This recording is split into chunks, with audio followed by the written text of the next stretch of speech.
Welcome, I'm the Kaiju no Kami here, Denver Comic Con 2018. I'm here with authors Diane and Laurel. Welcome, are you enjoying yourselves? We are having a blast. This is our first Comic-Con. Yes, it's excellent. The artists and the talent that's all around us and the wonderful people. Amazing interactions with everyone who comes by the table. So being it's your first, did you expect it to be this big? I kind of knew based on some friends who told me that there will be thousands of people, and so I expected this, and look around. I mean, this is phenomenal. I was familiar with the space, so I know what they were filling up, but I hear today's the real easy day, and I did not expect this many people for the easy day. Oh yeah, this is what Saturday was like last year, so I can only imagine what Saturday's gonna be like tomorrow. Well, that's pretty exciting then, because we have all kinds of books for just about every reader imaginable, and a lot of interest, and like I said, just come by and talk to us. And yeah, we're excited to meet all the people. And I love the costumes. And I just love all the creativity here. And we have giveaways and tips, and I'll be moderating some panels all weekend. And that's been really fun and a new experience for me, moderating panels with different authors. So what inspired you to be writers? Well, I work with Reiki. So I do Reiki work, and I wanted to share those experiences with a younger audience. So I took my Reiki work and energy, and I wrote my debut novel, See With Your Eyes Closed. And it's about seeing that energy move. And of course, you have villains and stuff. But I wanted to share that because I think it's interesting to share with the new generation. And I've been a storyteller my whole life. I've been a very technicolor, vivid dreamer, and I've bored my family and friends with my dreams often.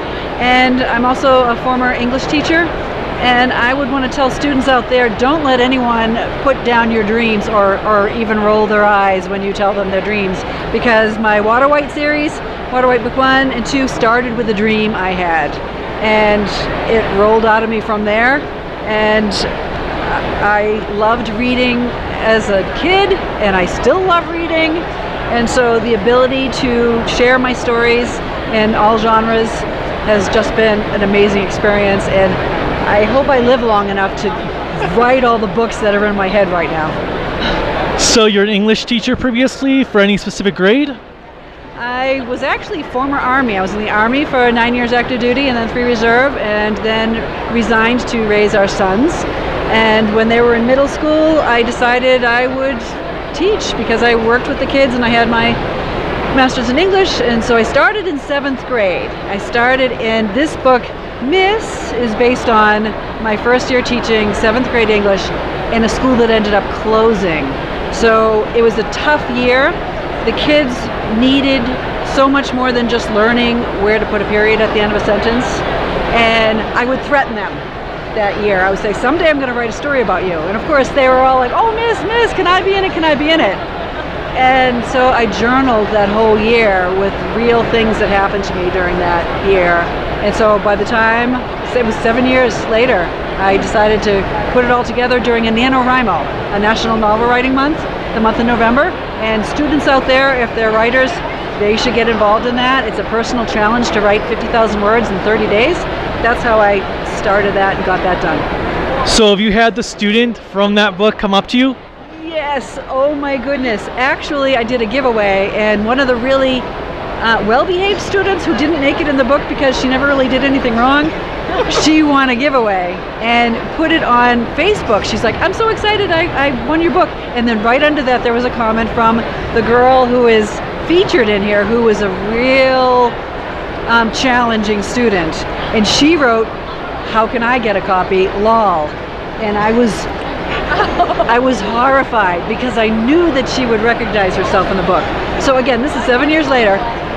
I sent her a copy, but I did tell her, you might find yourself in this, and this might be a little bit harsh. And she said, oh my gosh, I'm so excited, just send me a copy.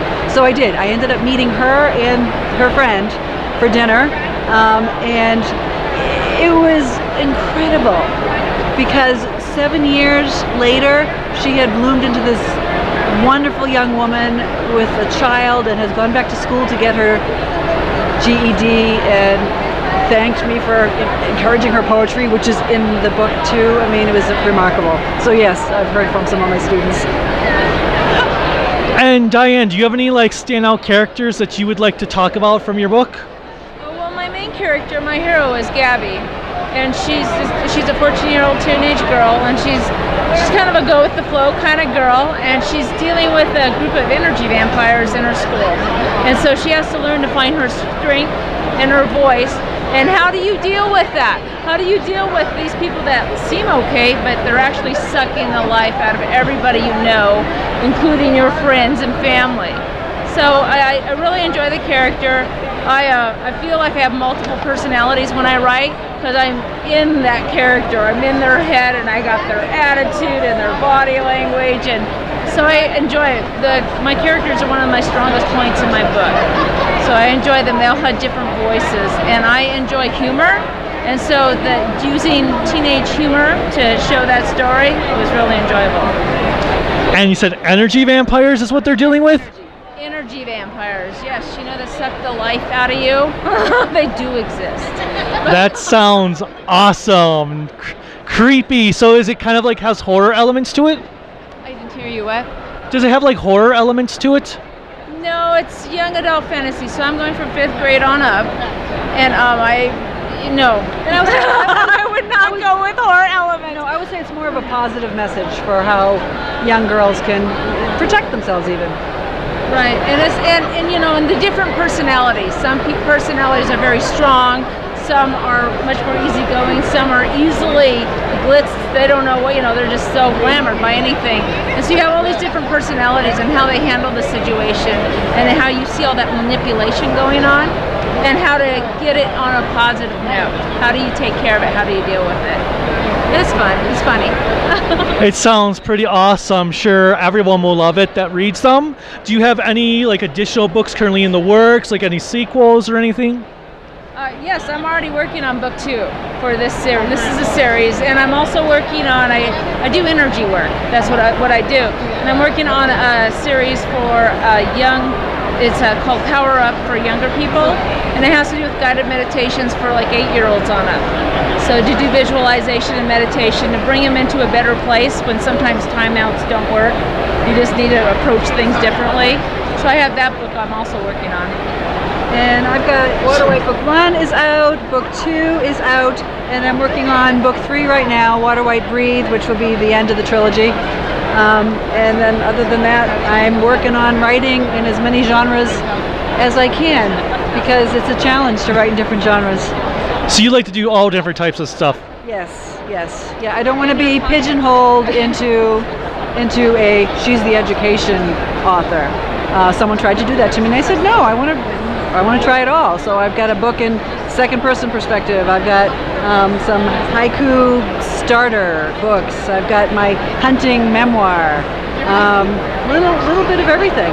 And I recently started a podcast as well called Alligator Preserves. Where can people find that? Anywhere on iTunes or anywhere you get your podcast, Stitcher, Alligator Preserves. Yeah, and I've got a website, leadvillelaurel.com. And do you have any social media links people can find you at? Yes, mine's called Energy's Magic.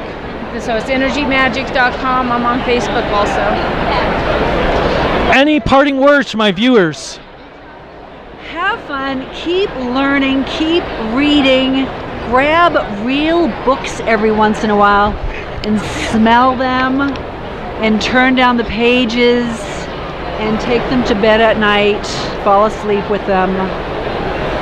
But have fun at the con. It's just to keep it positive, and I'm all about books too. I love ebooks, audiobooks, and the physical book. And like she says, you do smell them. They smell good. So keep it positive and have some fun.